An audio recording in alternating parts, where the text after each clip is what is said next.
7bet Casino. 7bet. 7bet Casino. 7bet. 7bet Casino. 7bet. Nesaikingas lošimas gali sukelti priklausomybę. Sveiki, gyvi brangūs žiūrovai. Eilinis penktadienis, eilinė mūsų laida.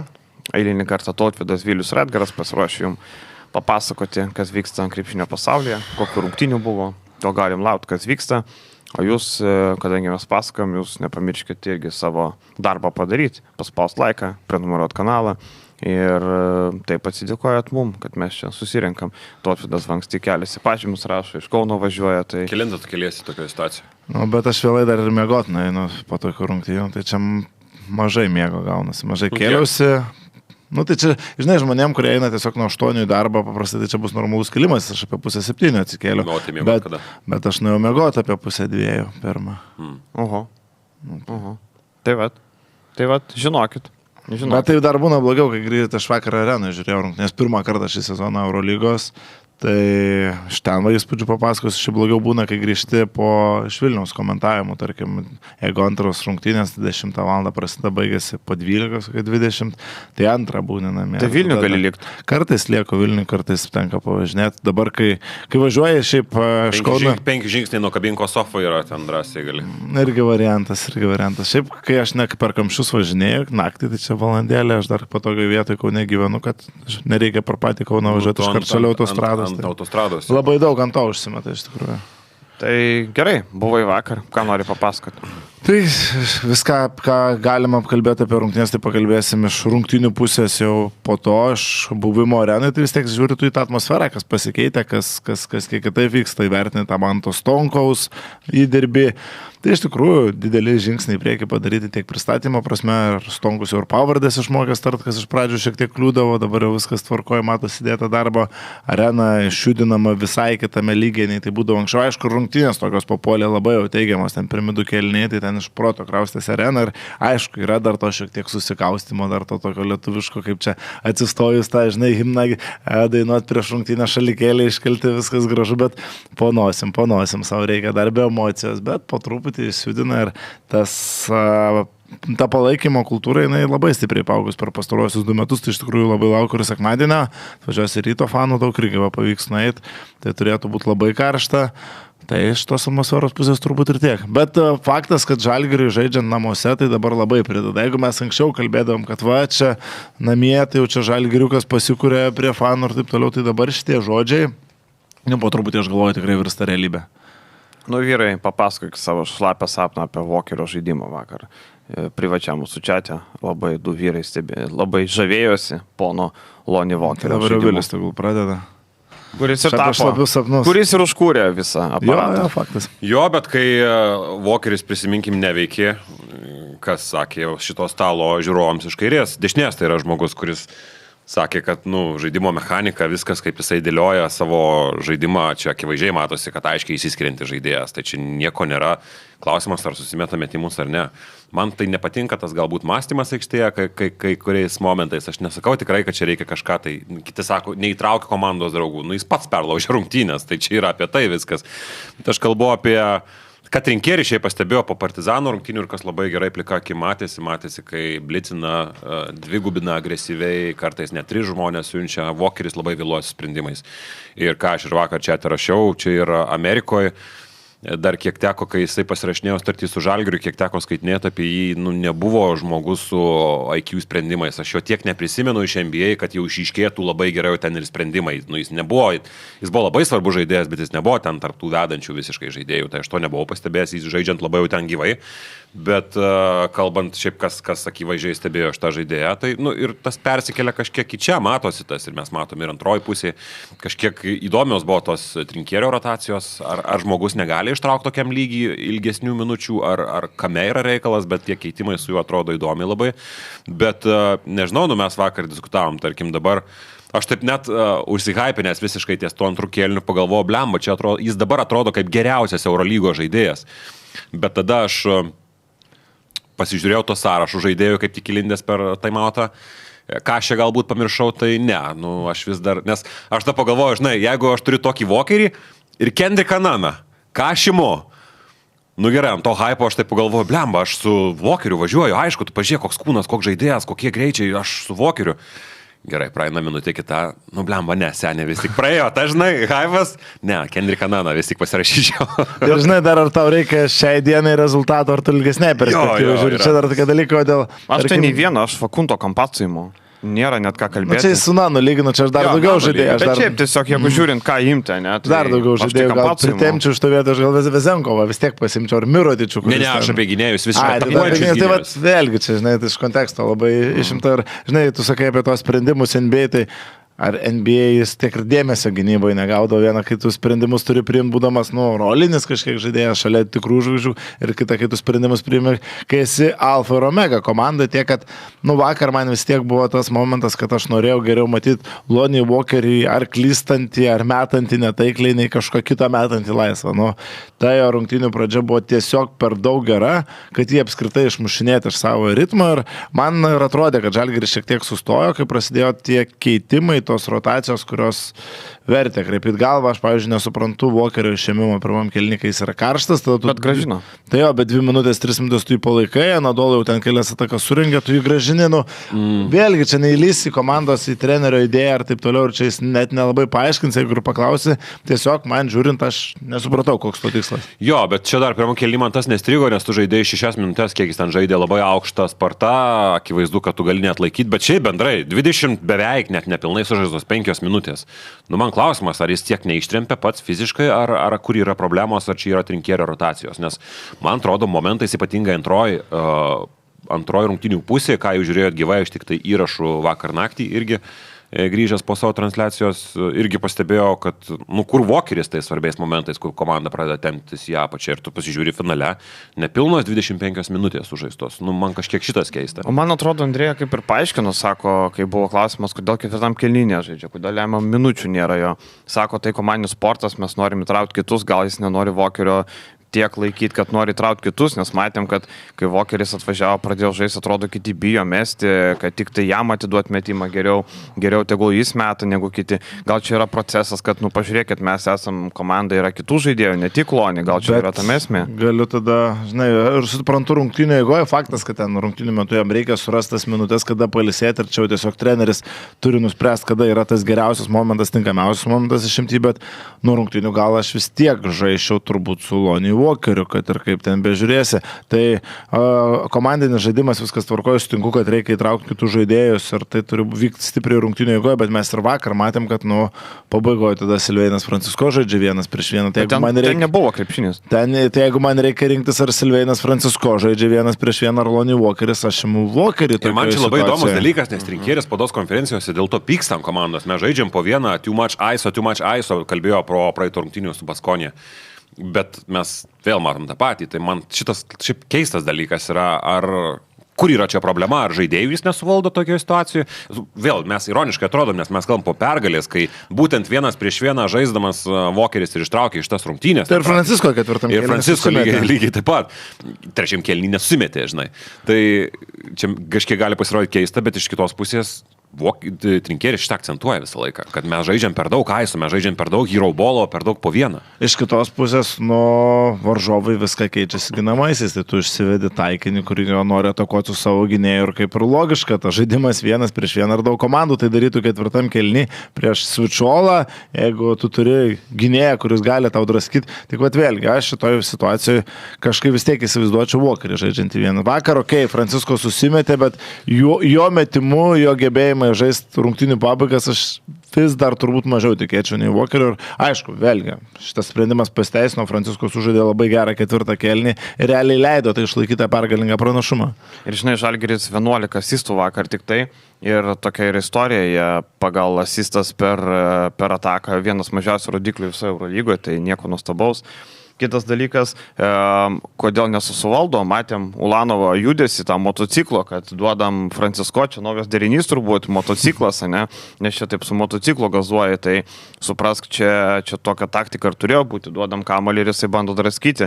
Vieną kartą Šmitą ten ant pačiūžų pastatė, Mijatovičius sako gerai, o turų neatstovės, parie jisai pamiršo, ketvirtam kėlinį sako leidžiam Šmitą, bet Šmitas irgi, tragedija, mes žinom, kad jisai gali prieš tos mažiukus, prieš Franciskoje, nesugaudo jisai apskritai.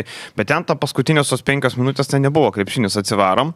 visi sustoja plačiai, atiduodam kamuolį ir vienas prieš vieną bando draskyti, bauda arba asistas, ten buvo tada taškai, arba išprovokuota pražanga. Tai buvo viskas labai primityviai, bet efektingai nulaimėjo. Tai var vėl, viskas tikrai gana pozityvų buvo iki trečio kėlinio maždaug vidurio ir atrodė, kad čia vienas smagesnių rungtynių pergalė ir tas toks persvaros barstymas labai priminė iš dalies rungtynės su Baskonė, kai galbūt rezultatas panašus buvo. Ar nežinau, ar čia per anksti patikėta pergalė, ar per anksti kažkas, nepasakyčiau, kad NFS kažkokį stebuklą pradėjo žaisti, tiesiog susimetė keli savo metimus, kurių nesusimetė prieš tai, agresyvino gynybą ir to jiems užteko tokio mažo žingsnelio, sakyčiau, į priekį savo žaidime, kad realiai sugrįžtų į rungtynės, buvo likę 6 taškai ir ten dar porą momentų, tokių 50 prieš 50, buvo prameta iš po krepšio, Vilisas berods prameta laisvas tritaškį, pakreip šitus įvykius. Bet Kevičiui bauda išmušant kamuolio turą iš rankų, ten buvo akivaizdi, ten per pusę rankos davė, ten visi matė. Ir dar po to iš karto prasižengė Anadolu Efes, nesportinę gauna. Nesportiškai.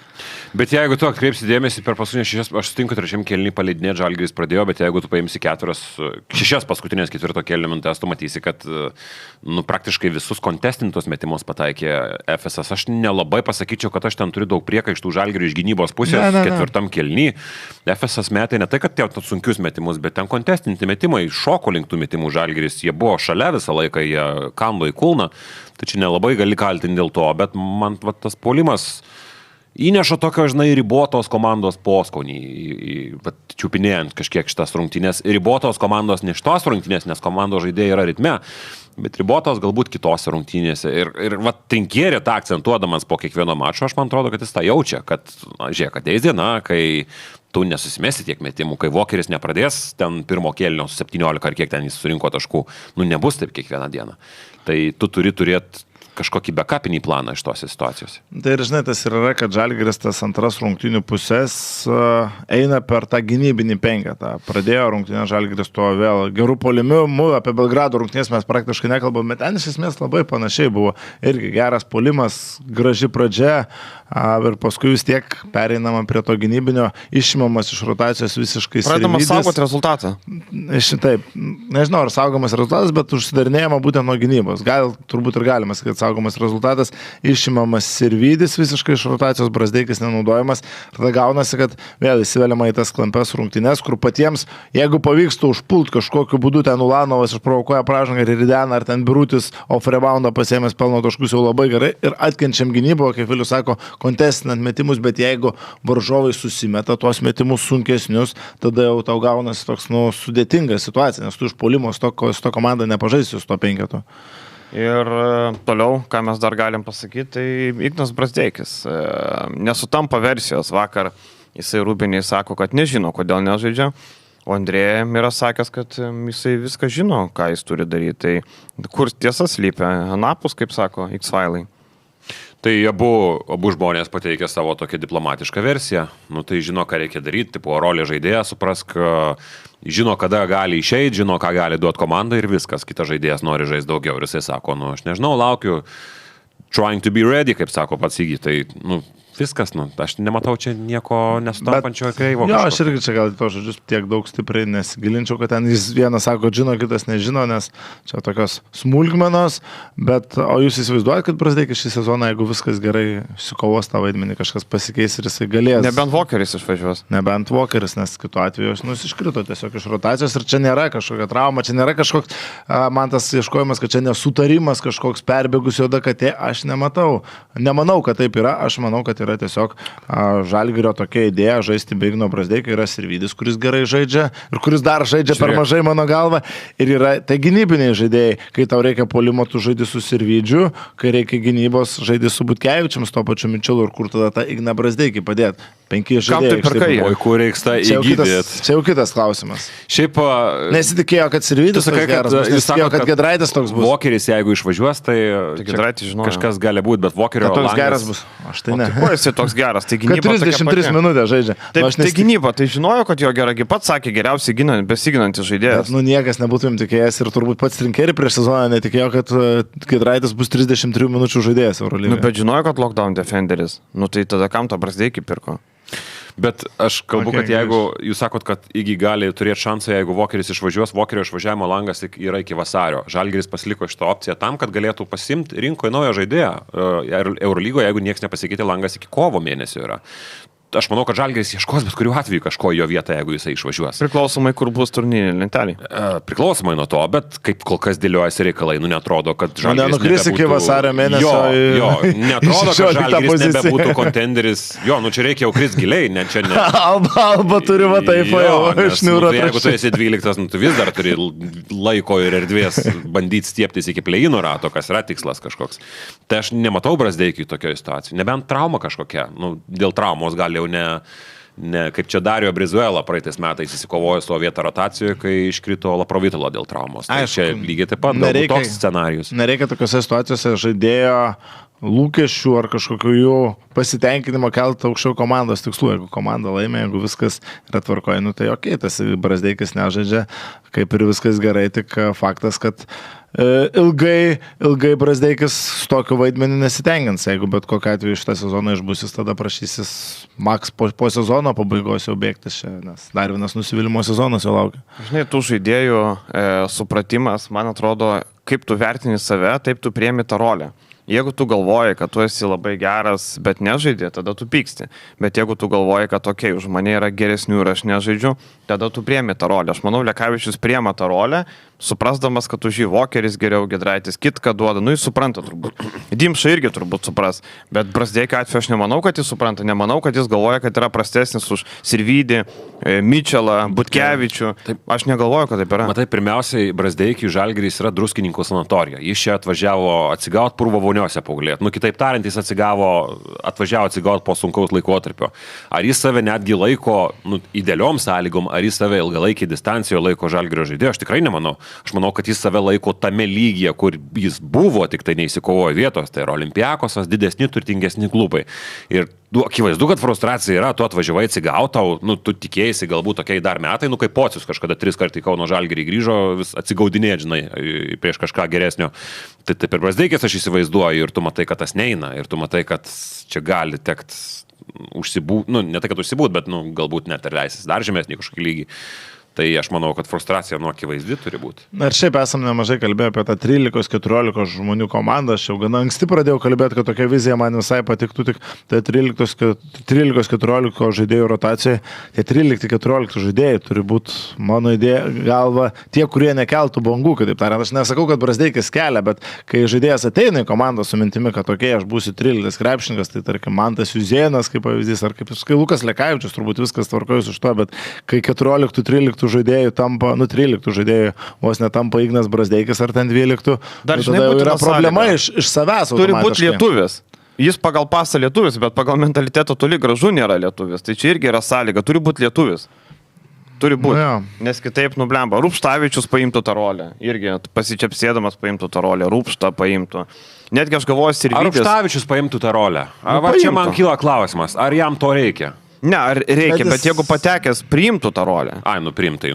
Priimtų. Nes jis skūstų ko gero labai, bet ar jis eitų į klubą. Bet jis žiūrėtų, žinai, priekį, jis dar jaunas žaidėjas, LKL gauna Žalgirio sistemai, lauktų, vasarą nukris porą kontraktų, gal man bus vieta, bet Brazdeikiu, ne tas atvejis. Eilę metų pamatėm tą pavyzdį, kad į Žalgirį kelias neveikia per komandą pradėti nuo suolo galo. Į Žalgirį veikia kelias ateiti tiesiai per aplinkui. Tai, man atrodo, čia yra kelias. Ir šitoje visoje situacijoje su 14 žaidėjų rotacija, man ne tai, kad juokingiausia, bet įdomiausia tas momentas, kad dar reikia vis tiek vieno žaidėjo. Ta prasme, kad ir kaip mes žiūrim, 14 žaidėjų su Dimša, bet kad aukštų ūgio reikia, man šitą 2 savaitę parodė. Ir Belgrade reikėjo centriuko, nes tiesiog niekas ten nefunkcionavo ir niekas nuspėjo. Ir vakar reikėjo centriuko, nes Brantas Dansonas gynyboje su kojytėm savo labai silpnai. Birutis, savo minutės sujudėjo, bet vėl 4 kėlinį, kai jau Trinkerį reikia leisti Birutį, nes Dansonas išsibaudavo, suvirpėjo Italo širdelį, ar čia nebus tas Birutis užatakuotas, nes rungtynės dar nebuvo uždarytas. O su Smailagičium, tai vėlgi nėra tas vidurio tai nėra tas tipinis centras, kur tau būtų lokas rungtynių pabaigoms, kur tu galėtum su juo visiškai ramiai pasikliauti, ir vakar irgi tų pražangų buvo, ir puolime ten kažkiek pridėjo, bet kad dar vienas aukštūgius nepamaišytų, Akivaizdu. Čia Birui gana tinkamas buvo varžovas, nes palauko Purie susirinko 9 taškus, jis nežudė labai gerų rungtynių, turėjo vieną užbėgimą labai neblogą pirmam kėlinį Purie prieš Birutį, Birutis ten užmėgo, bet iš esmės Biras tam ir buvo leistas, nes Purie koks yra centras, jis yra, sakyčiau, taip elitinis Eurolygos kontekste to klausimo judėjimo be kamulio. Tie jos taigus kuitimų įsikirtinėjimai, čia yra geriausias to judesio specialistas visoje Eurolygoje ir Biras tam ir buvo išleistas ir jis net momentai, sakyčiau, taip visai neblogai su tuo tvarkėsi. Tai čia jis dėl to pradėjo rungtynės starto 5 ir šį labai tiko. Bet gaunas taip, kad pagal žaidimo gynybos ypatingai lygį tau jisai yra pagrindinis žaidėjas. Skistai atrodo, ne? Birutis. Ir dar pliusas vis tiek Anadolu FS gynėjų grandyje nėra, mano akimis, tokių žaidėjų, kurie tą stepautą idealiai galėtų atakuoti. Tarkim, tu turėk aštrų žaidėją, ten TJ Shortsas, staigų žaidėją, dabar nėra Šeino Larkino, Thompsonas yra leidžia nuo kitokio tipo žaidėjų, Bobojo veteranas, ar tas tu su tuo stepautu gali gyventi prieš šitą perimetro grandį, bent jau mano nuomonė. Bet koks geras Aladžia? Koks jisai geras ir kaip ilgą laiką jisai buvo tas toks šešėlinis žaidėjas, kildavo nuo suolų, nieko nepadarydavo daug. Pas Erginą Tamaną buvo toks žaidėjas, kur eina nuo suolo 10 minučių, ten kažką metą, kažką bet... Bet tuo metu Vasa dar buvo, Šeinas savo... Tai aš nesakau, kad, aš tik sakau, kad koks jisai geras buvo. Faktas. Tai va, ir matau. Su Makabi man patiko, aš atsimenu, Alaidžia, bet kai tik prisijungė.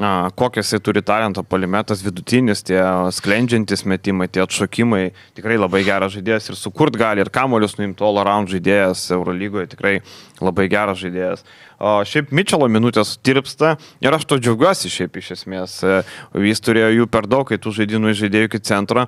Gal pagaliau nebereikia jo centro naudoti, gal ir žaidėjų nereikia naudoti, gal jisai tegul pasiema savo 10-15 minučių ten, kur jisai gali žaisti, nes nėra tvaru į žaidėjo poziciją, nėra tvaru ir centro poziciją. Tai ir apskritai dabar, ką Mitchellas duoda aikštėje, ko negali duoti kažkas kitas, tai Butkevičius, Lanas, o vėl šitų 3 žaidėjų persidengiamas yra gana akivaizdus, 10 minučių vakarą pabėgioju, aš pažymį šiandien rašydamas ir galvoju, ką žinai apie jį parašyti, Nieko. Kad baudų, 2 baudos greit pasiėmė. Baudelį, ta prasme, aš nebematau, ką jis kitokio duoda, nei kad tuo metu būnantis galėtų duoti ar Ulanovas, ar Butkevičius, jeigu tau reikia kitokio profilio žaidėjo, tai tu turi tą patį Igną Brazdeikį ar Davidas Sirvidį. Tai va čia įdomu, kaip toliau dėliosis Mitchelo rolė, nes centru jau turbūt nebereikėjo žaisti, jeigu traumų nebus daug dievė, ir žaidėjai, irgi kaip ir sakai, gal nereikia. O jums nepanašus Tomislavas Mijatovičius į Justiną Jurutį po 2 mėnesių Bulgarijoje? Man tai Mijatovičius panašus. Aš labai pagalvoju, aš tam. Man tai jisai panašus tokį mokytoją galėtų būti. Jeigu Jarutis gertų 2 mėnesius Bulgarijoje, tai būtų lygiai tas pats, kas Tomislavas. O Pakėnas nepanašus į Smailagičių. Pakėnas? Šiaip aš skaičiau geresnį komentarą. Ne Pakėnas, Smailagičių panašus, o Ilgauskas jaunas. Ir aš pagalvoju apie jauną veidą, ten pliuką, taip, yra momentas. Jo, yra. Šiaip aš galvoju, kad ir kiek kas antras rungtynės gerai sužaidžia Efesas, bet mano supratimu iki naujų metų turi apsispręsti Mijatovičiaus ateitis kažkiek šitoje komandoje. Efesas merkia pinigus į komandą. Čia nėra ta komanda, kuri mes matytume dabar. Nėra Vasos Micičiaus, nėra ten kitų praeities dekado žaidėjų, tai čia yra kuklesnių finansų. Ne, mes pasižiūrim, Darius Thompsonas, vienas daugiausiai uždirbančių visos Eurolygos žaidėjų, išmitų į milijoną atsegami, jie merkia vis dar pinigus. Tai Purie pusantro. Purie atėjo už milžiniškus pinigus. Ir dabar žiūrėk, jie per pastarąsias 4 rungtynės laimėjo tik tai 1 kartą. Prieš Bayerną, bet mes sakėm, kad Bayernas yra aukščiau šiaip jau nei kad jis turi būti ir taip nutinka jau pastaruoju metu, tie pralaimėjimai pasipila ir Bayernas patyrė pralaimėjimą ir Turkijoje prieš Efesą visai neseniai.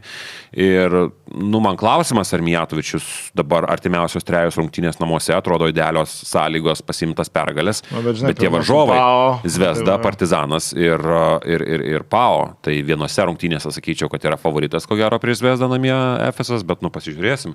Ir čia yra ta atkarpa iki naujų metų ir aš galvoju, kad čia yra Efesui laikas apsispręs kažkiek šitoje vietoje. Ir Envoras žaidžia turbūt ne už pintinę pupų. Irgi turbūt iš NBA atvažiavo neuždyka, kokio 800 tikrai atsegė, 900 čia mažiausiai. Vienas didesnių nusivylimų vakar irgi palakstai, jis ten kelias minutės. Bet jis neturi tokios rolės. Tai 3, tai 4, tai meta, tai nemeta.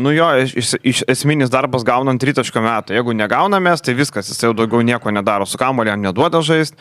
Va taip ir viskas baigėsi. Kūnas nėra labai stiprus, jisai pakankamai neatletiškas žaidėjas, jisai turi neblogą supratimą krepšinio, bet metimas labai neblogas pas jį.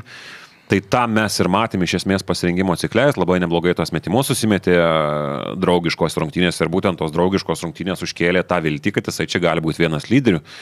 Atėjo sezonas, nieko panašaus, mes matėm kelias tikrai geras jo rungtynės, bet viskas labai greit baigėsi. Ką su Meniku darom?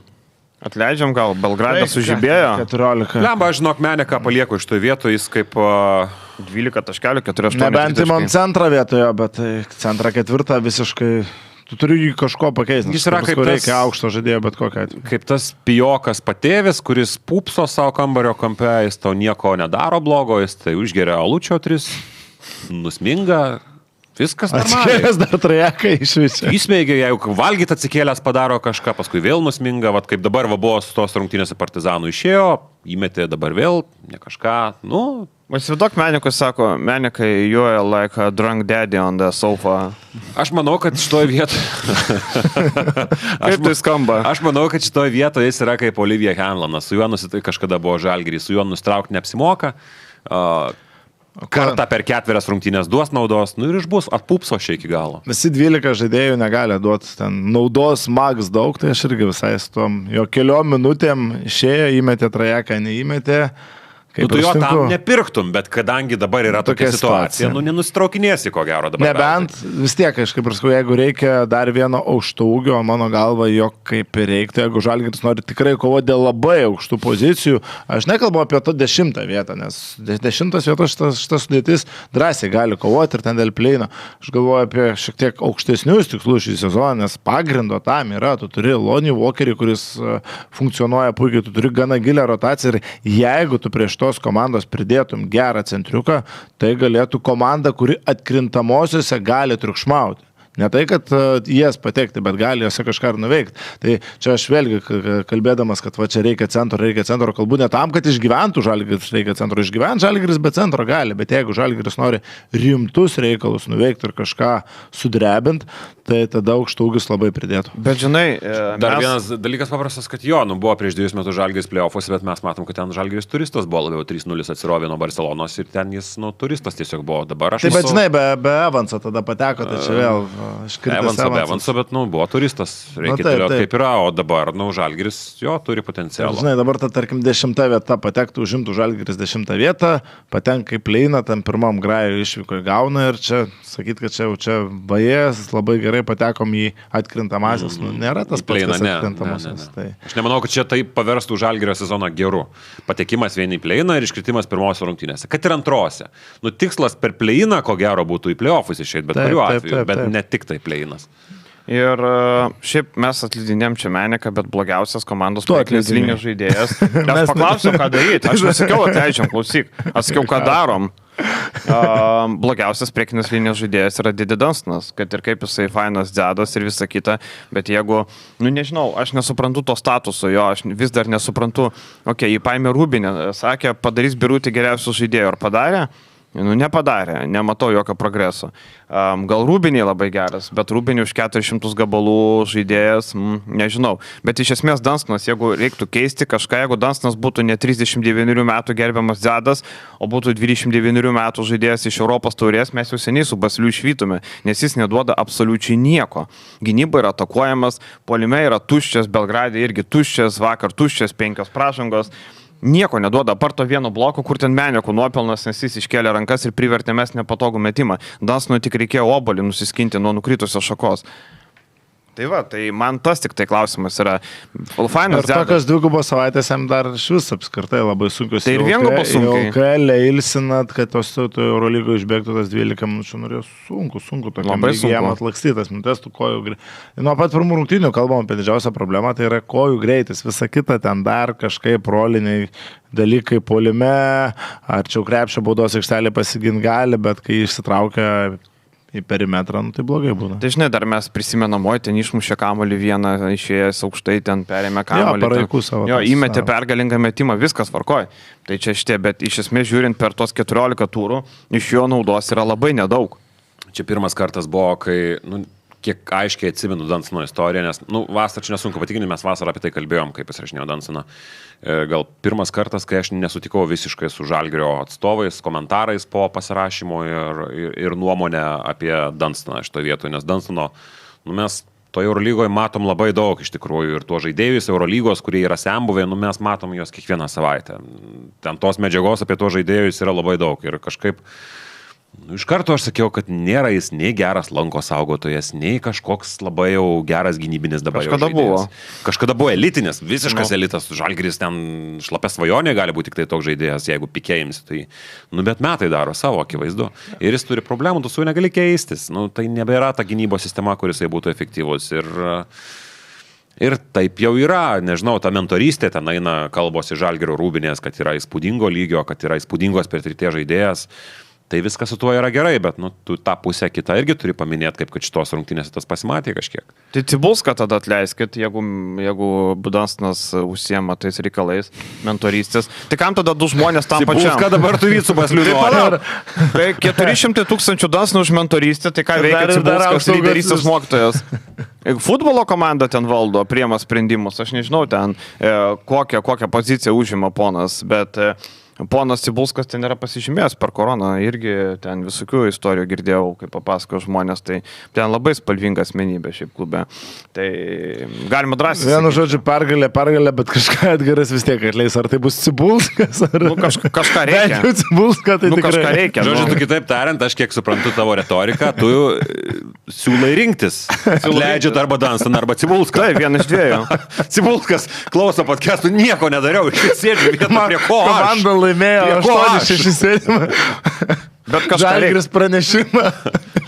Klubas atsigauna po sunkių pralaimėjimų, tarsi parodo psichologinę tvirtybę, tarsi gali sakyti, kad čia psichologo darbas daromas gerai. Cibulską atleidžiam, joptvai man. Tarp Dansno tada už 400, kažką reikia. Cibulskas 400, kad turbūt negauna. Neįdomu, jeigu viskas gerai, reikia kraujo žmonėm, neįdomu, jeigu nieks nevyksta. Tai Cibulskas tas ožys, kurį paukosim dabar. Tai Cibulską pataisim toliau per stafą, pataisim toliau kažką, ką dabar daryti, toks darbas yra, ką dabar. Gerai, iš tų rungtynių viskas. Šiaip apibendrinant tą dvigubą savaitę, man tos pirmos rungtynės netgi buvo labiau patikusios nei kad antrų pabaiga, nes gaunas, kad tu su antrų rungtynių pabaiga išeini miegot, kitaip tariant. Ir tas pirmi du kelniai buvo žiauriai geri ir tu užsihypini ir tada 3, 4 nusodina. Su Belgrade, pralaimėta, bet pralaimėta buvo akivaizdžiai prieš labai gerai žaidusi Partizaną. Tarkim, po to pralaimėjimo, jeigu mes būtumėm kalbėję tiesiai po Partizano rungtynių, aš abejoju, kad mes būtumėm tiek daug negatyvių dalykų, sakė, kiek mes kalbam po pergalės prieš Anadolų. Bet mes nesakėm negatyvių, mes tiesiog žiūrėjome individualius žaidėjus. Jo, tai aš, tai nėra negatyvūs dalykai, bet kažkokie dalykai, į kuriuos atkreipiam dėmesį iš antros pusės. Dansnas gautų spragilų lygiai taip pat. Belgrade gautų. Cibulskas irgi. Tai lygiai tas pats, tai mes nepalėtėm nei vieno žaidėjo, žinai, kuris nieko. Būtų gavęs Andrėja daugiau spragilų, kad užgesino degantį Walkerį, kai prasidėjo ant suolo belė kiek laiko ir grįžęs po to nebeturėjo ritmą. Tai būtų Andrėja gavęs, šį kartą Andrėja negavo, nes laimėjo. Važiuojam prie Vilniečių, ne? Pirmin Vilniečiai. Prie kurių Vilniečių? Prie komandos žaidė? Aš mačiau tik vienu šią savaitę, aš kartą pasakysiu. Abu Vilniečiai, bet tie, kurie laimėjo. Gerai. Tie, kurie laimėjo, Rytas laimė prieš Emilijos Redžo komandą po pratęsimo 9-4. Kaip pasakytų Vilniaus meras, tikri Vilniečiai. Vilniečiai. Taip, ir rungtynio pabaiga buvo įspūdinga. Kešušas Winstonas įmeta tokią labai sunkų metimą. Ryto lieka 1-2 sekundės, įseivinas flagas, įseivina Rytą, pataiko tokį sunkų metimą ir pratęsime nuvažiuoja ir dabar Rytas savo kišenį turi pirmą vietą. Belieka Vroclavo apsilošti, jeigu neapsiros Vroclavo, tai reikia, kad italai ten 30-40 taškų Falko nesutriuškintų. Tai realiai pirma vieta yra. Jo, aš pasižiūrėjau. Reikia pasimti Vroclavą, aišku, čia faktas, bet pasižiūrėjau, galime labai pagarsinęs, aš mačiau, kad žmonės labai dairėsi, kasgi čia bus, jūs mačiau irgi tekstą susirašėt, aš irgi buvau pasižiūrėjęs, kas ten laukia, tai... Aš surašiau, man nuopelnus. Jo, ir man, kad aš dar patikrinau irgi prieš, ne tai, kad patikrinau, bet pasižiūrėjau irgi. Double checką padarė. Man kilo klausimas iš karto po rungtynių, tai aš pasižiūrėjau, bet dar ten viskas neaišku. Čia galima tik tai dėti štampą, kad su Malaga Rytas tikrai žaidžia. Taip. Ir čia gauni, rimčiausią varžovą įmanoma FIBA čempionų lygoje. Ir kas yra kažkiek nemalonu, nes, negali sakyti, kad neturi Rytas šansų, bet Malaga yra įspūdinga komanda. Ir jeigu žmonės, kurie Išvykoje neturi, būkim atviri. Ne, žinok, neturi šansų jokių. Tai sakau, tai dar sakau. Namie galbūt. Namie dar, ir žmonės, kurie galbūt mažiau stebi šiaip krepšinį ir žino tas tik tai desnes pavardės, sakys, bet tai klausyk, čia nepasakyčiau, Žeko Sotkovskis neįsitvirtino Asvelį, Peresas Lietrabotkiai kažkokie iš Eurolygos buvo. Peresas Liesvelį. Kendrikas Perry. Atrabotkiai kažkokie buvo Spau, galbūt čia ne tokia komanda. Bet įspūdinga komanda komplektacijos prasme, moderniai, šiuolaikiškai suklijuota komanda visose pozicijose. Tu turi lockdown defenderį Alberto Diezą, tu turi elitinį skorį iš tam lygį Kendriką Perry, tu turi skirtingus vidurio puolėjus, ypatingai su Osetkovskiu ir dabar prisijungus Balcerovskį. Tu turi fiziškų žaidėjų, Žontanas Bareiro ir taip toliau, Jankuba Sima, skirtingo, turi išreikštą sniperį Tylerį Kalinovskį, praktiškai vieną geriausių, jeigu ne patį geriausią metiką tiek Ispanijos NDS, tiek ir FIBA čempionų lygoje. Visiškai elitinė komanda, geras treneris Sibonas Navaro ir čia Rytas, kaip ir tu sakai, išvyko, jokių šansų nematau. Susipakuočių Madanus gali ir pabūt, bet, namuose tu visada turi šansų, aišku. Bet iš kitos pusės ten dar reikia pasižiūrėti. Vardai įspūdingi, kas gali būti šitoje grupėje iš viso. Tai gali būti net, kad šitoje grupėje bus Malaga, Rytas, Galatasarajus ir Manisa. Galatasarajus tik tai skirčiau legendinis vardas, bet aš nematau, kad ten kažkas būtų labai įspūdingo, ką Rytas negalėtų pakonkuruoti. Manisa blogesnis variantas. Jo, nepaisant to, kad Turkijos lygos rezultatai galbūt ten kitaip. Tai dabar, žinai, kai grįžo Seibenas Lyg, kai... Kad važiavo Kazys Maksvytis. Taip, be abejo. Kai atvažiavo dar tas iš NBA, neatsimenu. Tai jie dabar baigėsi komplektuoti. Dabar šis savaitgalį žaidžia su šituo Bakčižehiru, man atrodo, jo. Su kolegija? Su Bakčižehiru kolegija. Kaip tik žaidžia, tai bus visai įdomu pasižiūrėti, kaip sužais. Jo, nes gal tas Raja pasižiūri pavardės, O Echodas, kodėl nežaidė praeitam susitikimą? Aš tai vis dar tas pats. Vis dar, ne? Po rinktinės taip ir nežaidė. Okay. Vilas Cummingsas yra, Robertas Bloombergas išgarsėjęs tuo, kad praeitą sezoną užarė žaidė ir jam ant kojos užlipo ir suvarė 3 mėnesiam jį Lietkabelio žaidėjas. Toliau Ibuka Izundu, atletiškas centras. Džeimsas Palmeris, irgi girdėtas daugiau. Angelis Delgado dar. Palmeris žaidė labai gerą mačą, sužaidė prieš Lietkabelį, ypatingai Panevėžys, su Ankara praeitą sezoną. Taip. Tai va, tai tokie, Manisa žinom, nes, šiaip žiūrint Viliaus minintį pratęsant apie pirmas vietas, tai čia blogiausia pirma vieta. Ten yra Nimburko, yra pirmoje vietoje, sėdi kitose grupėse. Yra dar kur neaišku, ten gali būti, bet čia blogiausia pirma vieta, kurią galėjai gauti. Tenerife irgi būtų panaši lentyna, bet ne tiek.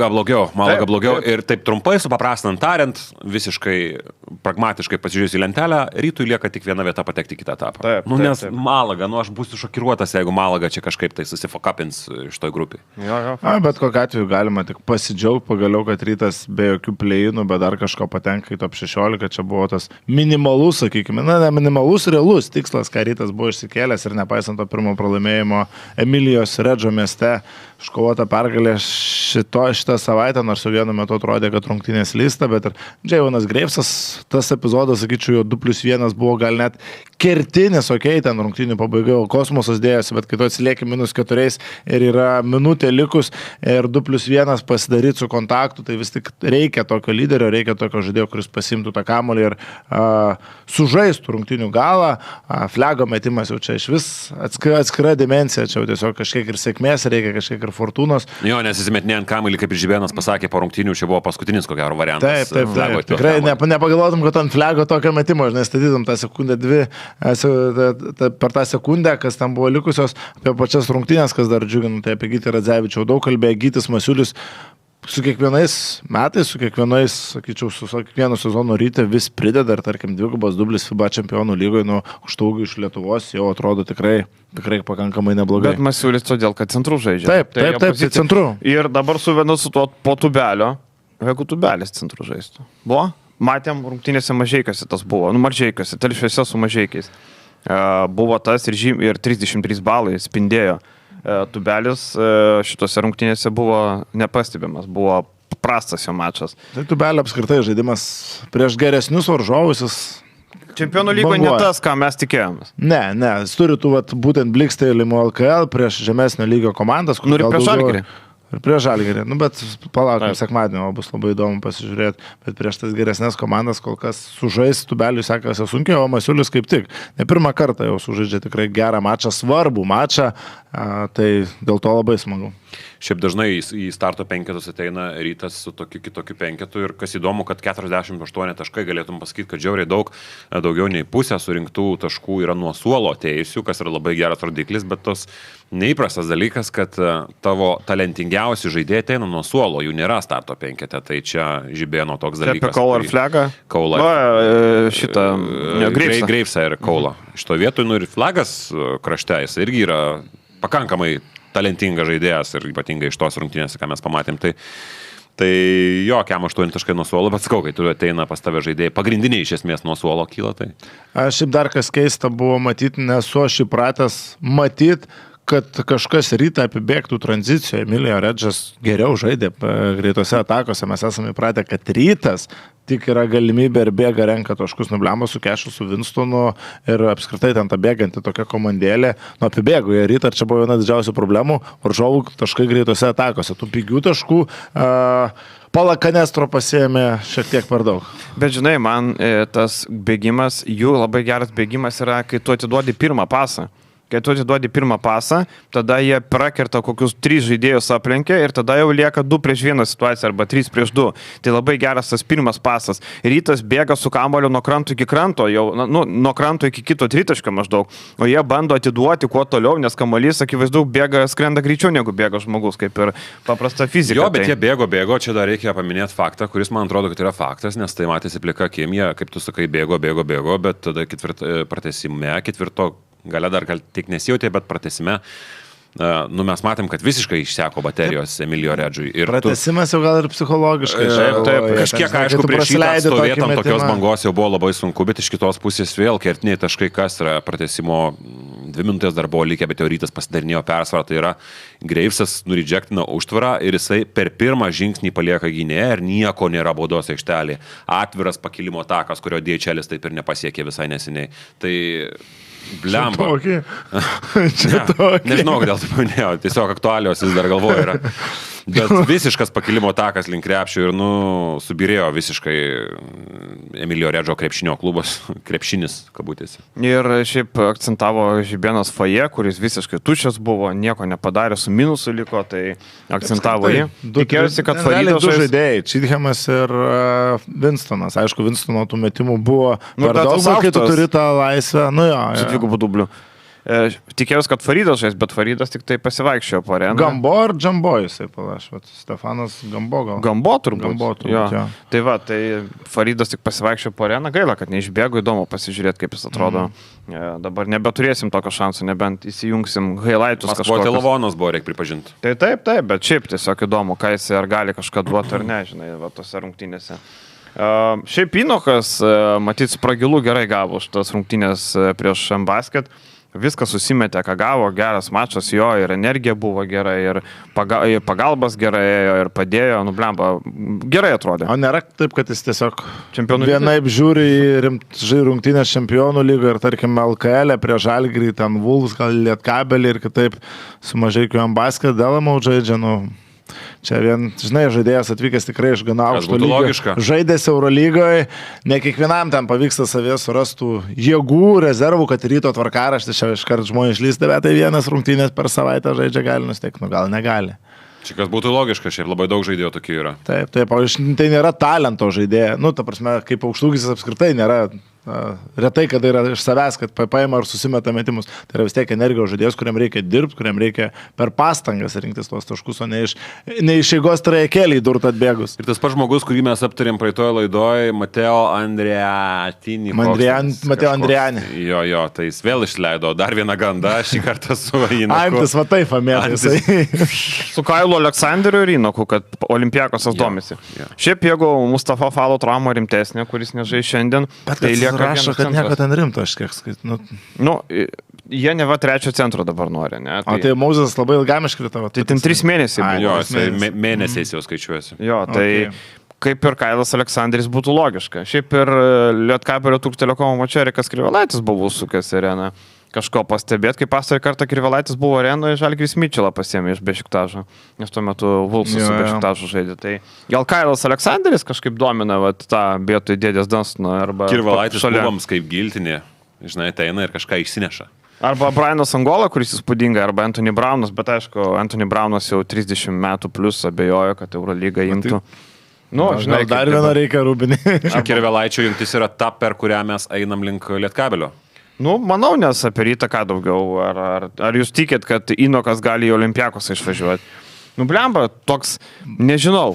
Man atrodo, kad čia yra tiesiog užmest akį reikia kažkam iš žiniasklaidos atstovų beigi į Čempionų lygos klubus, pamatyti žinomą pavardę, kuri, tarkim, būtų medžiojama ir prisiet kažkaip. Nėra čia toks variantas? Gali būti. Man tai taip. Bet jisai pem, žinai. Aleksanderis labai yra reikalingas. Aleksanderis. Žinai, kad Olimpiakosas kažko ieško, pasižiūrėk žemesnio lygio geriausius statistiką turinčius centrus rašyk naujieną. Tai. Ir susikurti dar fakinį accountą, ar galėjo vieną portalą rašyti. Aš nemanau, kad čia Aleksanderis yra šitoje vietoje tavo variantas, į kurį tu žiūrėsi iš karto. Tas Aleksandras. Bet žinai, jeigu reikia tokio pakankamai biudžetinio, tokio, kuris tiesiog ginsis atkovos kamuolio Olimpiakosui, tokio turbūt reikia, jiem nereikia puolime centro. Dunstoną galėtų paimti šiaip. Dunstoną galėtų paimti šiaip, atiduodam Dunstoną ir tegul turi. Bet ką pasimam už, o Petruševą būtų. Dunstonas yra žaidęs Olimpiakose, tai va pats tas. Tai atgal. Savo karjeros piko pradžioje, sakykim taip. Tai va, atgal. Tegul dasimuša. Jis Eurolygą laimėjo ten, man atrodo. Man atrodo, taip. Tai va, gerai. Lietkabelis dar viena nesėkmė, dar viena apmaudinė sėkmė. Sakykim taip, po 3 kėlinių pirmavo, 4 kėlinį vėl tą patį istoriją. Neįmanoma laimėti, kai 32 taškus praleidė 4 kėlinį. Labai dramatiška pabaiga. Šiaip įdomios rungtynės buvo įdomiausias iš tų 3. Rytoj dar daugiau intrigos buvo, bet Vulsai ten iš vis negyvas buvo reikalas praktiškai. Vulsai negyvas reikalas? Blemba. Palyginus su Lietkabelio ryto. Palyginus su ryto Lietkabelio, čia daugiau intrigos buvo gerokai. Ir pabaigoje, aišku, neįmanoma Lietkabeliui nei Angolos, nei Anthony Browno sustabdyti. Abu žaidėjai sprendė savo reikalus. Lietkabelis tuo metu nepataikė metimų, klydo, Maldūnų iš pakrepšio keli nepataikyti metimai buvo itin skaudus. Ir vėl prie to paties. Čanako Hebra nemoka žaisti rungtynių pabaigų, prieš Veneciją tas pats, Turk Telekomą tas pats, prieš Nevėžį dar anksčiau atidavė persvarą, bet vis tiek laimėjo, ne tas lygis. Bet, nemoka tų dalykų daryti ir viskas. O kodėl nemoka? Nes kažkam, kas komplektavo vasarą komandą, atrodė, kad tavo pabaigą žais Kalaidzakis ar kas. Aš nežinau, kuri šį žaidėjas. Tai Nendas Čanakas guldė galvą. Kokiam vaidmenį buvo matomas. Tai, kodėl nemoka? Todėl ir nemoka. Šiaip apie šitą komandą galiu pasakyti, kad aš mačiau labai daug neigiamų reakcijų kažkokio apie Lietkabelio. Dar vieną pralaimėjimą. Bet su fucking Ankara jie žaidė. Aš manau, kad jie išspaudė, kad ir koks apmaudus pralaimėjimas, nes sužaidė tikrai nuostabią mačo pradžią, bet kad ir koks apmaudus pralaimėjimas, bet aš manau, kad spaustas maksimumas visiškai ir ypatingai Ankarai su tokio riboto talento komandėlę surinkt, kiek iš tos rungtynės surinko 93 taškus, sužais puolimo rungtynės antrą mačą iš eilės po 93 taškus prieš labai geras ir talentingas Veneciją ir Ankarą, man atrodo, kad yra labai gero mačo indikacija. Ir šiaip Lietkabelis gali atsisveikinti su Europos taure. Manau, lieka formalumas. Taip, jie sužaidė 9 mačus, su Valencija žais išvykoje, kad laimės išvykoje prieš Valenciją, kiek šansų? 0,5%, 1%. Tai realiai 2,8 po 10 mačų, likus 8 susitikimą, -3 nuo patekimo į atkrintamasias, kas yra labai sudėtinga, turint omeny, kas dar lauks, dar kartą su Valencija reikia žaisti, kitą savaitę Jeruzalės su HPL reikia žaisti ir panašiai. Tai realiai situacija yra labai, labai prasta ir manau, kad Lietkabelis pats puikiai supranta, kad Europos tauriai jų kelias pasibaigs po dar 9 mačų ir viskas, ir čia nieko nepadarysi. Realybė tokia, kokia yra. Taip pat, kaip Žibėnas atsakė, kelintas Rytas yra pagal biudžetą, 12-14 čempionų lygoje. Lietkabelis pagal biudžetą, įdomu, kelintas būtų turbūt Tavarsai, Aris. Treflo turbūt lenkia. Lenkus turėtų lenk, bet sakau, man dar labai buvo gaila, kad iš tos pusės Varnas sužaidė nuostabų 3 kėlinį su 10 taškų. 8 iš eilės kalė. Visiškas Varno uraganas ir jo apskritai atkarpa labai nebloga dabar. Tai labai smagu į tokį Varną žiūrėti, kurį kažkada labai daug kas nurašė, ypatingai dėl to trapaus kūno, kuris vieną po traumą po kitos kažkada rinkdavosi.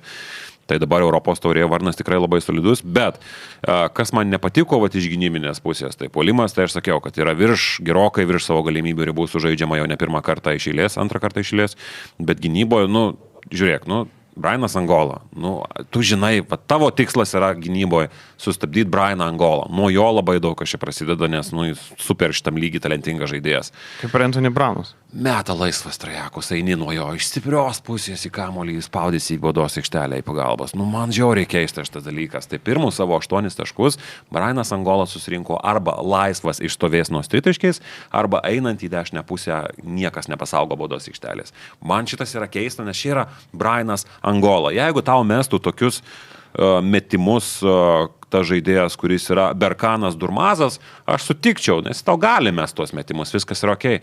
Bet tu leidi pajaus tą rungtynių skonį Briano Angolai, kuris galiausiai tau supurto 24 taškus su Anthony Brownu kartu sudėjus 50 taškų. Pala, priminkit, Angola su Makabiu buvo pasirašęs ir... Su Tel Avivo Hapoeliu. Ne, bet palakojus... Yra pasirašęs su Makabiu praeitais metais. Kad jisai Taip. buvo, žinau, kad ant Eurolygos lenkščio ir nepraėjo medicinės ar kažkas tokio, nes šiaip taip kalbot jūs apie Angolą, aš vis tiek Eurolygoje visai norėčiau pamatyti ir aš įsivaizduoju, kad jis galėtų žaisti. Matai, 31 metai jau. Taip, tada buvo 29, tas ir momentas yra, jo.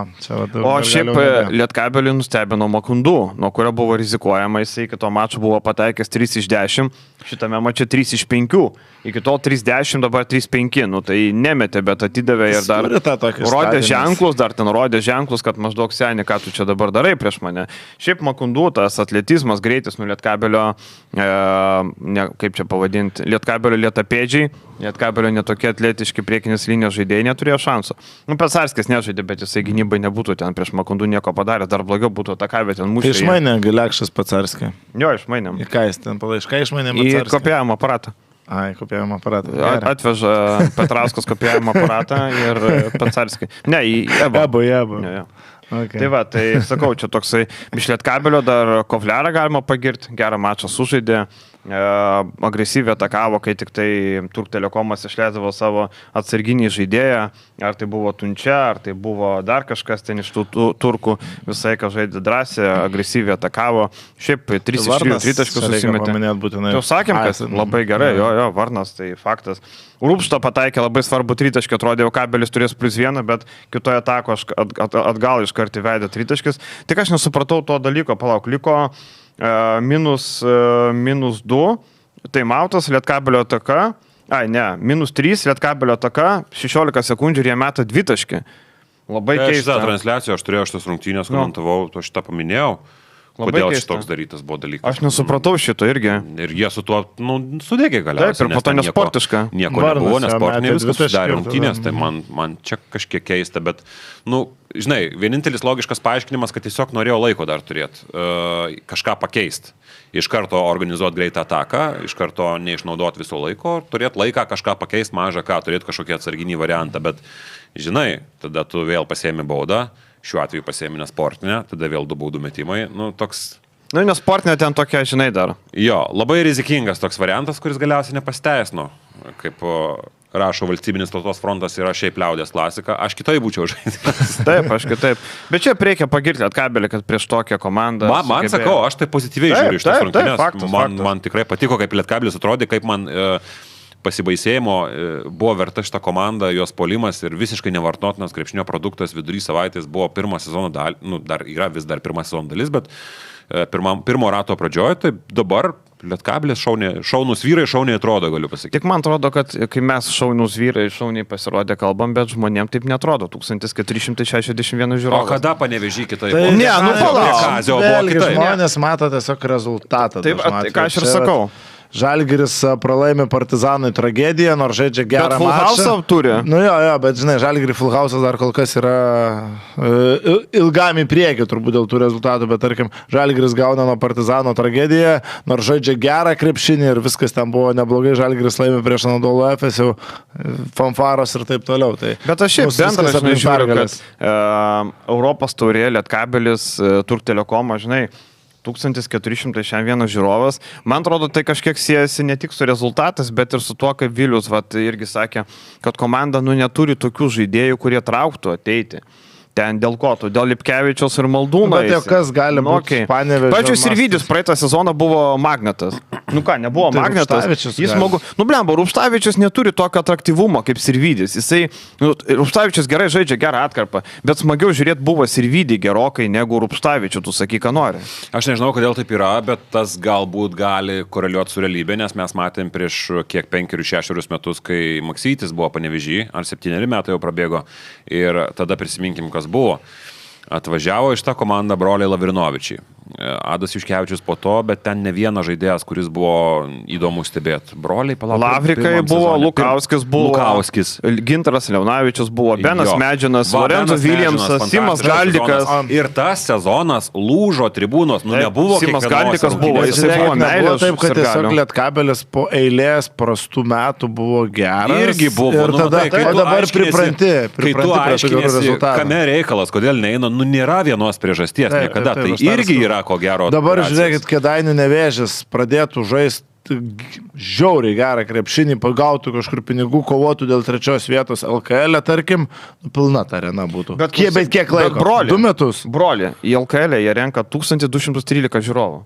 Kaip Kėdainių pusė arenos, sakyčiau, labai geras Taip, tai jie rezultatas. daro daug. Taip, aš sakyčiau, kad ir taip geras. Aš tik kaip pavyzdį pasakau, kad nu, dabar bet kurią LKL komandą iš antros turnyrinės lentelės pusės įmes taigi į viršų, vienam sezonui bus pilna arena, ilgą laiką išlaikyk tą patį rezultatą, ten apie 3 vietą ar ta arena pratuštės. Tarkim, šiaip apie sirgalius kalbant, kad Rytas svarbiausias kol kas šio sezono rungtynė žaidžia prie 4000 sirgalių irgi yra mažokai. Tai Žibėnas sakė, nėra pasiteisimų, tai rado pasiteisimų. Nu, galima čia girti, kiek norim, kaip čia faina atmosfera ir taip toliau, bet jeigu jūs susirenka tik su Žalgiriu, tai jūs esat Glory Hunteriai, ne kažkas kitas. Ta prasme, kažkaip į ryto Čia ne apie B tribūną, čia apie šiaip, kurie ateina. Ne apie tuos ištikimiausius, bet apie tuos, kurie per finalus jau prisiplakėjau, čia aš nuo ryto, nuo gimimo, čia mano klubas, tai kur tu dabar? Tai tavo klubo žaidžia svarbiausią mačą. Tai vat to Glory Huntiškumo ir Panevėžy gana daug ir Vilniui. Sakau, Lietuva pergalių tauta šiaip. Emilio Redžas tau neseksi vardas, nu, bet tau Lietuva Rytas turi būt pergalių seksi tauta. vardas. Taip. Tai palauk, dabar pažiūrėsim, atvažiuos Unikacha. Vat jūs šaunam dabar, gruodžio 6 dieną, Unikacha, Rytas namie. Kiek žmonių ateina? Prie Dainiaus Sadamaičio, kai žaidė prieš Unikachą, prisimenu, irgi žmonės visiškai neįdavo. Ten buvo gal net pirmos rungtynės, dar Matiesas Lesoras žaidė už Unikachą. Dabar prisimenu, nes pats buvau tos rungtynėse ir susirinko 8000 sirgalių ir tuo metu tai atrodė labai nemažai fanų. Tai aš, jeigu dabar nebus 8000 mažiausiai, aš nesuprasiu. Nebus. O tikriausiai nebus. Aš nesuprasiu šiaip. 5,5. Aš Viskas šeši manau. šitam lygiai Unikacha yra topinis vardas. Negausi, net važiuos niekas geriau pas tave. Bet gal su Manisa daugiau ateitų? Kazys, Echodas. Ne, vis tiek Ne? Unikacha. Plius stiprus Aš varžovas. nėra- noras Bet ar lietuviai ne vienodai to Vienodai, ar Unikacha? ta Unikacha, Tai va. Tyleris Kalinovskis galvoja Vilniečiai. Bet žiūrėk, aš- Vilniaus ofiso darbuotojai tam, kuris dabar valgo brunčą šiuo metu, galvoja labai yra įdomus Tyleris Kendris Kasperi ir bet Tyleris visi, Kalinovskis. manau, Jis nori žiūrėk, bet yra padainuoti tas- belą čiau ir viskas. Momentas yra, kad tavo komanda yra konkurencinga ir mažiuko norisi kas dėliam. Tas yra. Ir visi supranta, nu, tai neįskirkim personalijų, ten Tai va Peri, dėl to Kalinovskis, susirenka su Osekovskis. Žalgiriu žmonės. Dėl ko su Žalgiriu 10 Nu, 000? tai tarptautiniam fronte lygiai tas pats. Tai aš tikiu, kad, nu gerai, 8 gal ne, bet man atrodo, kad 6. Malaga pritrauks daugiausiai žiūrovų šį sezoną Čempionų lygoje. Nu, kitaip negali būti, aš kitaip nesuprasiu. Nu, tai ir viskas, svarba apie ką rungtynė daina. didelė, bet nu, ir su Emilija. Gerai, aš siūlau tokią lažybą padaryti. Lažybą. Dėrybas padarom. Dėrybos latviškai lažybos yra, jau dėrybos. Aš statau, kad ateis daugiau žmonių rungtynės su Manisa, jeigu pateks į grupę, aišku, akivaizdu, negu su Unikacha. Mano toks drąsus spėjimas. Kad su Manisa... Tas atgražina, Bet čia nėra drąsus sprendimas. Nu kaip, nu tai tu už Malagą guldai galvą ir visas kitus organus. ten topinė komanda. Nu, tu už Malagą guldai galvą, o aš sakau, kad į Kazį ir Echodą ateis pažiūrėti daugiau negu į Malagą. Žiūrėkit, aš pasakysiu taip, su Žalgiriu bus daugiau 1,5 karto negu prieš bet kurią iš šitų komandų. Taip, Nu, bliam, sulygini tą su pirštu, nu, ką girdim. Klausyk, Bet aš dar pusantro karto užmetu. Ne, nu žiūrėk, apie ką. Vien- mes apie 1,5 Čempionų X. lygą kalbam. Apie Čempionų lygą kalbam. Aš sakau, kad Manisa Kas pralaimi, stato, va čia valgysim, ką žinau, pizzas arba ten spurgas, nu kažkas skanos, va, kad mes per podcastą galėtume pasičiapsėdami valgyti. O tai palauk, ką tu? Kas man belieka, aš žalgirį bandžiau įtemti, kas... Prie ko čia tu žalgirį? Tai ką man dar pridėt? Nieko, tai tu arba su manim sutinki, arba su juo. Su Edgaru sutinku, bet tai ką mes... Pigiau bus. Ai. Taip, aš galvoju, aš turiu savo variantą, galvoju kažkokį ištraukti. Jo, tu sakyk, kad su Galatasarajum. Arba su San Quentinu skirtingi labai dalykai. Tai prasme, yra lietuvių simpatijos kažkokios tai ir konkurencija lietuviams ir yra geriausias neabejotinai klubas, žinai. Tai faktas, žiūrėk, į Ankarą atvažiuoja, į Panevėžį atvažiuoja Ankara, kur, nu, taip, labai daug žinomų vardų. Pernai buvo Tyronas Volosas, žinomas, tuo metu labai žybantis vardas. Nusispjaut galiausiai tas Tyronas Volosas, ten visi ir Stevenas Inokas dar žaidė, ten buvęs Eurolygos žaidėjas, o galėtum sakyti. Labai pervertini, čia dar vardas sakai, Tyronas Volosas, tu Žalgirio arenai, dabar pereik, kai žaidžia su Anadolu Efes ir paklaus, kad Anadolu Efes žaidėjo, tu čia Tyrono Volosas. Aš esu perėjęs, mes kažkada dar basketinių susidirbau, darydavom ten tuos, kur eini, tik tai tuo metu buvo, mes buvom Belgrade, atsimenu. Ir per Nikoličiaus arenos tuos rūsius mes eidavom, dar tuo metu su Mikaičiu, atsimenu, ėjom ir klausinėjom apie to žaidėjus Belgrado. Niekas nežino tų varžovų. Sakau, Šeinas Larkinas, jo, bet ne Tyronas Volosas, žinai. Tai žinai, tai aš šitą puikiai žinau, bet... Nežinau, aš vis tiek tikiuosi, kad ta sportinė intriga kažkur aukščiau yra. Nors dabar faktas, kad ta krepšinė bendruomenė yra daug labiau užprusus, nei kad buvo prieš kokius 6 metus. Tik kiek jinai susitapatina su ta, kuri lankosi vieną arenos, nes į areną žmonės eina renginį. Aš kaip ir sakau, Vyrytas dabar irgi turi, čia aš tai pašiepiančiai pasakau, bet nu taip ir yra tų glory hunterių, kurie eina dėl atmosferos, kurie eina dėl faino vaibo. Tame nėra nieko blogo, bet jie daugiau eina į tas rungtynės, kuriuose iš vis yra maksimumas atmosferos prasme, jiems tas Emilijos Redžos klubas, nu jiems nėra įdomu. Tai palauk, kertam? Ne, nu, tvarsna, gerai. Gerai, tada sprogdinam smegenių žiūrovom. Mes čia kalbam apie Panevėžio sirgalius, Vilniaus sirgalius. Stambulo kolegija, Bakčiašikiro priema Vulsus. Šiaip priimkim, kad tai nėra kolegija. Taip. Vieną kartą ir visi. Nes žmonės sako, kame čia Bayeris apie kolegiją. Nu, nes nėra kolegijos. Nu, come on, nu, nėra kolegijos. Bet labai geras buvo ilgoje pertraukoje jūsų pasakymas, kur 2 dalykus turiu pasakyti apie jūsų, reflektuoti jūsų podcastą. Vienas dalykas, neatleidinėjau aš penjerojos, tai aš nežinau, iš kur tu šitą išsigalvoja faktą. Tai aš dar pas tavę, kartu mes tą patį kalbėjom. Jo, bet ilgoje pertraukas. Bet tu sakai per transliaciją, kad statai vežimą prieš arklį. Gerai. Aš neatleidau penjerojos transliacijoje. Bet beveik. Nebuvo net beveik, ką reiškia beveik. Gerai. Buvo pasakyta, kad įprastom sąlygom drebėtų kėdė, bet reikia atsižvelgti traumas. Aš žinau, tai link kur nėra atleidimas. Suka Edgaras, link žiūrovų kiekio, Bakčiašikiro kolegijai. Taip, pala, bet jis antrą dalyką dar nepasakė. Antras dalykas, kad buvo labai, va, iš kitos pusės nudaviau spragilų, bet galiu pagirti labai geras bairis, kur sakai, kiek tu Erasmusų ateisi į areną. Nu, aš važiavau mašiną. Ir kiek atėjo? 6-3-4. Tai vat su Galatasarajum gal irgi susirinks. Ir pasakykame Bayeris dabar, Bakčiai kolegijos. Nu tai spėk, kiek žiūrovų buvo tose rungtynėse, spėjau nežiūrėjai Bakčiai. Ką tik pasakiau? Aš nežiūrėjau. Jo, tai tu pasakai, kad čia buvo Bayeris, kad žmonių nedaug. Tai spėk, kiek tiksliai, va tikslų skaičių. Tai va, Europos turės lyderiai priima Sinan ir Vilniaus Vuls komanda su aš kadangi žiūrėjau su Anthony Kauvanu. Aš kadangi žiūrėjau Vulsų storius. Ir mačiau, kad didžioji dalis tribūnų buvo vėliavo uždegta. Supratau, kad bus mažai. Tai gerai, kadangi jų žvengia, tai buvo 500 sirgalių. Nu, 134 daugiau. O tai 630. Ir Hebra, mes čia kalbam Panevėžį 1400, Vilniui 4. Niekam neįdomu to kolegijos komanda. Grupės lyderiai, Bakčiašikiro, Stambulas. Žaidžia gerą krepšinį. Na, Jėzus Marija. Tai čia, ir žinai, Anadolų susirinka daug žmonių, nes iš įmonių suvaro varų. Tai šiaip, nu tai jau turi vardą, tas Anadolų Efes vis tiek. Ne, bet varų daug suvaro ir tai. Pradžia čia buvo. Ir dabar, žinok, iš tų įmonių varo dafiga. Jo. Tai gal nebent Fenerbahčio organiškai renka. Va, tai nėra kažkas. Tai Fenerbahčio tai faktiškai. Žioberis, kad stažuotis turėtų varyti į Efesą, nes kodėl tada Vilkai nesvaro iš įmonių. Nu, prastai varo. Prastas baslys. Žinai, pas mus demokratija, Turkijoje demokratijos nerasi. Nu, jo, yra tas. Skiriasi režimai šiek tiek, žinai. Tai šiaip tai apgailėtina. Žiūrint rungtynės, aš net nepagalvojau, kad tiek mažai žmonių. Vidinė arena. Čia kai buvo Kinijoje pasaulio čempionatas 2019 metais ir buvo tas gandas, kad važiuoja autobusais, tiesiog varomi žmonės į arenas, ten, kur mes buvom, ten Nanzingas buvo, prisimenu, ir buvo FIBA ar kinų ten net atstovas. Donguanas, kinų atstovas. Nesąmonė, žmonės patys eina į areną, pas mus žmonės mėgsta krepšinį. Žiūriu, prisimenu ten 20 autobusų prie arenos privažiuota, tiesiog priparkuota, žmonės krypuoja tas rungtynės kaip viniukai. Čia privežtų nebuvo, tai Lavrinovičiaus ir dar kelių lietuvių plojimai labai garsiai girdėdavosi po kiekvieno metimo, tai turėjo palaikymą. Žemelis galėjo šiaip priliekti jam netoli iš Dubajaus. Galėjo, bet lyg neprilėkė, o kalbant šiaip, jeigu apie pačias rungtynės, tai jūs čia girėt Lietkabelį, aš tai visai Vulfs noriu pagirti šitą mačą, kai turint omeny, kad žaidžiama buvo su tikrai gerai žaidžiančia. Priešiškai atmosferai. Labai priešiškai atmosferai, nesutriko prie tos spaudimas ir gali prie tų tribūnų ir šiaip 2,5 kėlinio buvo visiškai lygi kova, vėliau jau Bakčia Žehira pradėjo traukti Akselis Butelas, fantastiškai atrodo. Butelas, o ne Butelė? Taip, kodėl jis turi būti Butelė? Aš čia pats sugalvoju, bet taigi baigėsi, tai ko jis skiriasi nuo Tupano? Tupane Tupanas, Loverne Lovernas. Jisai baigėsi Nu tai taip, kaip Tupanas, kaip Lovernas. Tai Butelas. Butelas, nu gerai. Jeigu būtų baigtųsi L, tada kaip jis pats sako? Tai jis eilinė lietuvina tikrai. Ne, bet sako Butelė? Butel. Butel sako. Butel, tarkim, aš girdėjau. Tai reiškia, iki tol mes gyvenom netikram pasaulyje.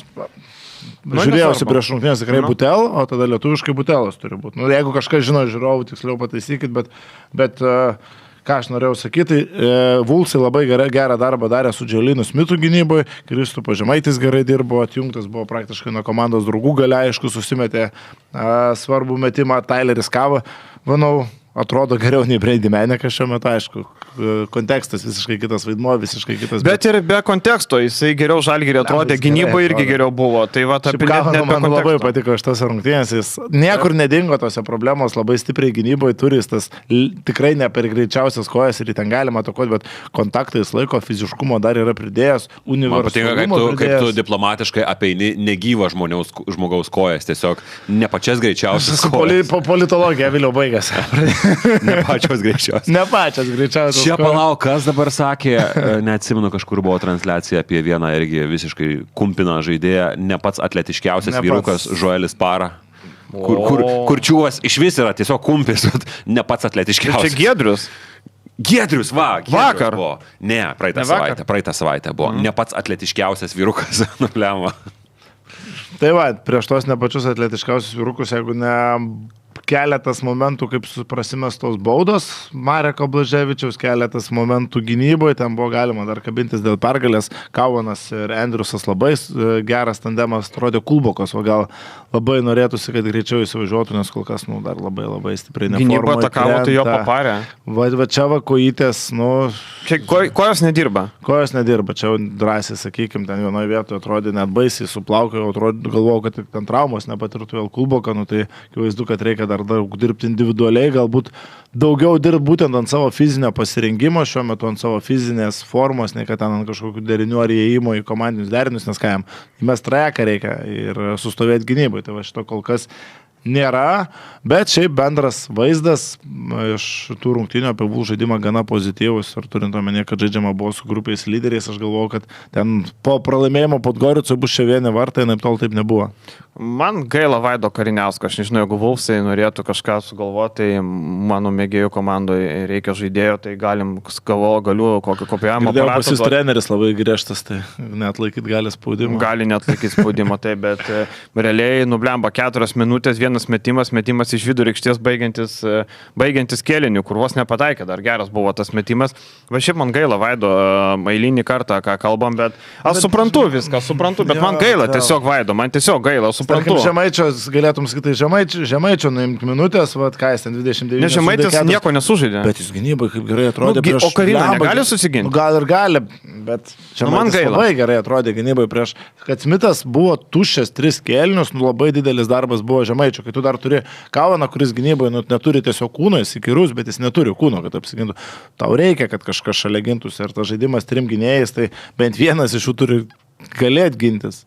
Tai va, tai sakau, nežinau, mūsų komandoje lygoje labai reiktų žaidėjo tokio, tai jeigu Vulfsai nori, mainus galiu pasiūlyti, čia žinai. Bet čia... Ar aišku, dar reikia paminėti, kad Tayloro nebuvo, trūko labai stipriai. O kas jam buvo? Neaišku, prieš nieko neparašė. Nugarą kažką parašė prieš rungtynės berods, kažkokią traumelę, bet... O jums, aš tokį faktą pasakysiu, žinot, ar ne, Kulbokas savaitgalį debutuos LKL, pirmą kartą karjeroje šiaip. Niekada nežaidęs LKL. Okay. Taip, pirmą kartą karjerą debutuos LKL. Čia toksai, netikėtas, ne? Rotmušo klausim. Jo, nes jeigu būtų pateikti ant žaidėjus, nublemba, kiek, 26 metai ir niekada nežaidęs LKL lietuvis. 27 beje bus tuoj kitą mėnesį. Taip, tai 27 metų beveik dar LKL nedebutavęs, tai pirmą kartą išbėgs savaitgalį. LKL atžaidęs jis normaliai, bet... LKL nebuvo. Bet LKL jis ten tuo metu dar... Nebuvo progos, nebuvo. Tai tokie reikalai. Nu ir dar vieną būtinai. Lietuva nori rengti Europos čempionato, turbūt vieną etapą, 29 metų. Ką jūs galvojate, vyrukai, ar reikia mum, ar velniop šitą reikalą? Ko ne? Aš tai manau, kad grupių etapo rengimas, jeigu yra apskaičiavimai, kad, tai mūsų vadybininkai labai mėgsta pritraukti tos skaičius, Eurolygos ten labai atsiperka, ar ten labai atsiperko, aš nežinau, klausimas, ten nematėm iki galo ten tų apskaičiavimų, man atrodo.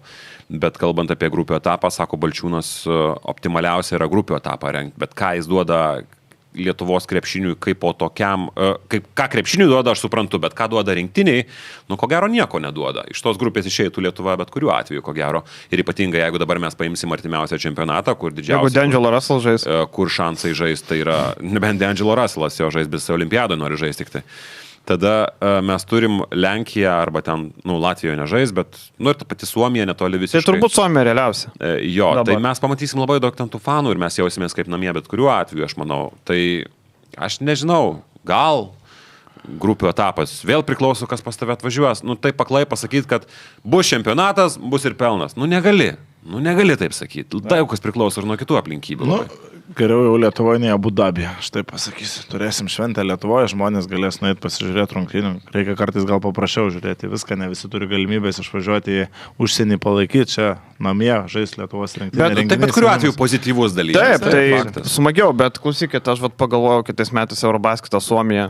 Paimsim kokią kamurkę, sėsim prie stalo ir darysim savo naktinius podcastus. Niekur mes nedingsim. Viskas tą patį. Įsipilsim kokį gėrimą, kaip aš mėgstu, per išvykas darbinės.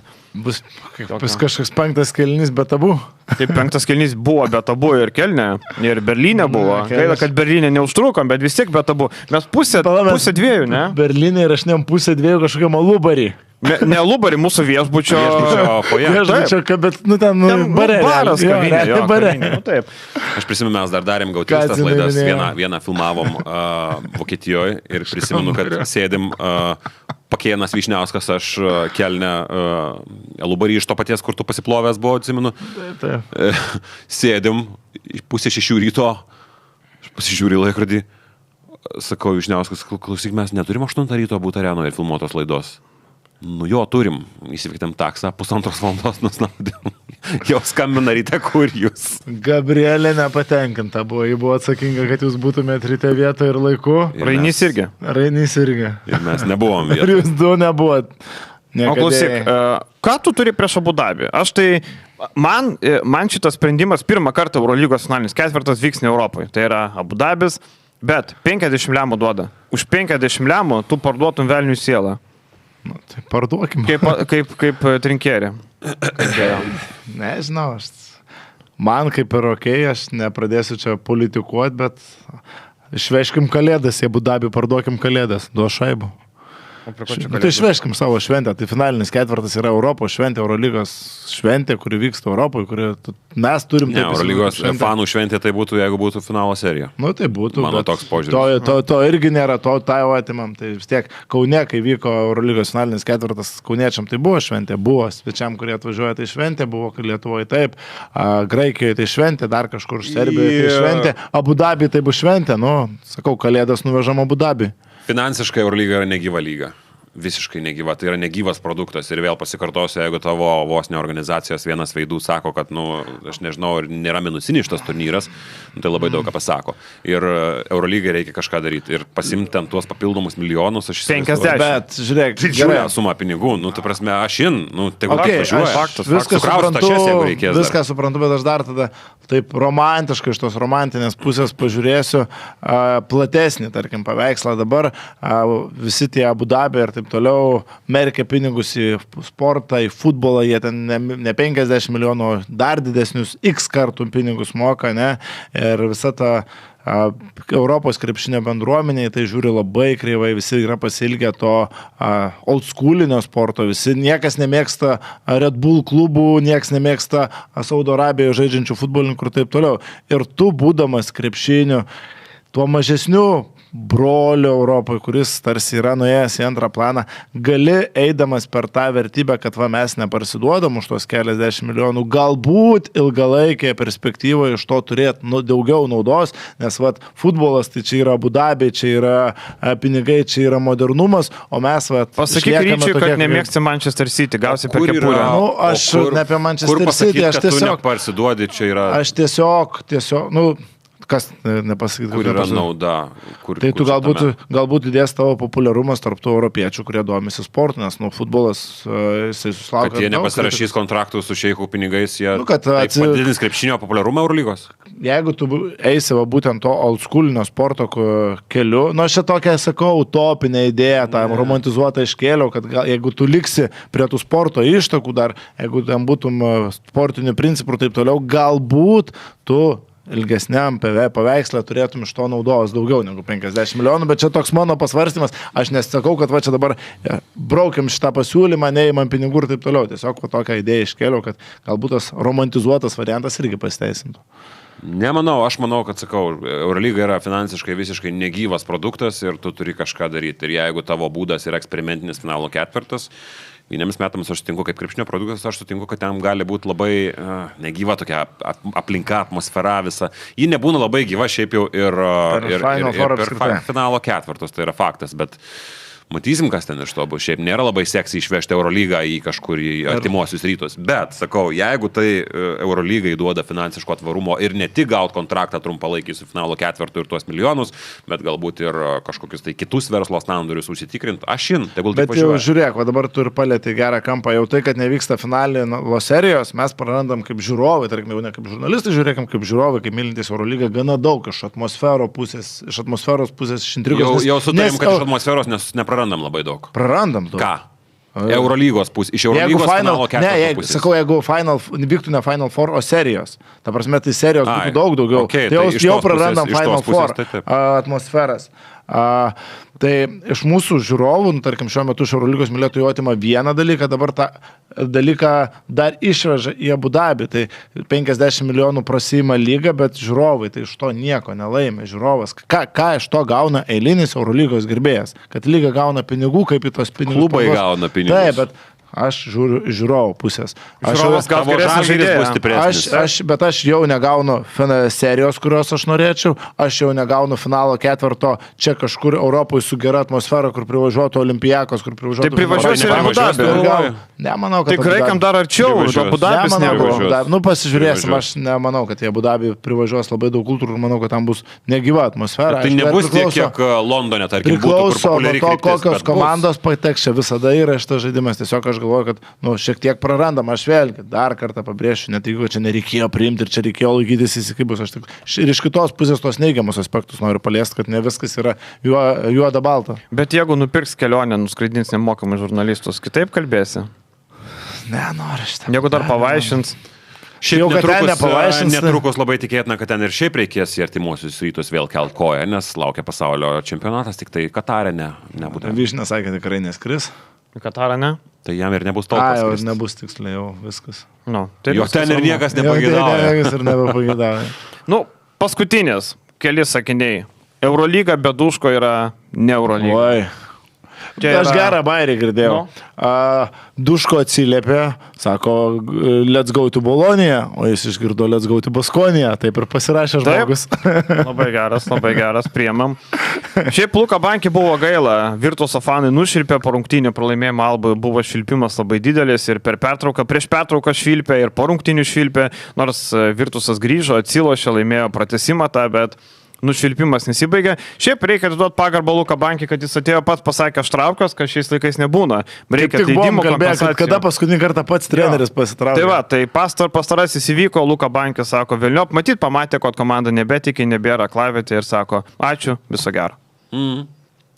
Ačiū, viso gero. Ir Duško Duško atvažiuoja, nežinau, ne su gesintuvo, turbūt atsivaro gaisrinė su visa ta, su čiaupais, šlangais ir dideliu vandens rezervuaru. Nuo galo Duško. Vėl Astalevista, baby. Ne, tai jo principas netoks, jo principas iki sezono galo, pataiso visą chemiją, mikroklimatą, lieka iki kito sezono pirmos pusės ir viskas supyp. Ketvirtas, penktas mėnuo ir kraunus tašes. Ir tada viskas supyp vasarą. Taip. Nu, jis labai geras, kai reikia padaryti čia kažką, bet kai reikia komplektuoti ir suruošti komandą, tada būna Ir per daug reikalų. viskas pyp bus. Cervenas Vesdagi, Baskonė tas pats, Cervenas Vesda lygiai tas pats. Nu. Tai žodžiu, kaip gaisrininkas labai geras. Aišku, Jūrijas Dovcas gali būti gaisrininkas šiaip, bet Virtusas turbūt... Kad prigesino, tai oi. Nu, Jūrijos Dovcas yra tas gaisrininkas, kuris turi atliekti su žarnu, bet važiuoja su kibru vandens tiesiog. Taip, tai va. Smėlio kibra buvo atsivežęs į Kauną. Virtusas į paskutinę vietą nukrito. Šiandien gali pataisyti situaciją prie Zvezdą tą pačią. Prie Zvezdą, tarp kitko. Va, Duško. Įdomus, spėjo skristi ar ne? Tai turėjo spėti. Skraidės. Šiaip Zvezda prastai atrodė ir praeitą mačą. Manau, gali pasiekti. Būna tik tai, kad spėja, bet treneriai nestoja dar tom pirmom rungtynėm prie vairo. Kas ten asistentas? Tiesiog geriau. Nėra kažkokio žinomo vardo asistento. Taigi palauk, nebuvo Lasituovi, ne? Taigi Japonija išvažiavęs. Japonija. Tai vakar buvo Virtuso sėkmės paslaptis. Va, neliko Lasi, nėra pergalių. Iškapstėm. Šiaip blembo Lasi dabar būtų likęs. Taip, turėtų tikrai.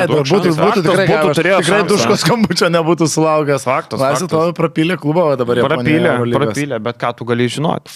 Žinai. Viskas. Šiam kartui tiek. Pasimatom kitą savaitę. Iki. 7bet Casino, 7bet Casino, 7bet Casino, 7bet. Dalyvavimas azartiniuose lošimuose gali sukelti priklausomybę.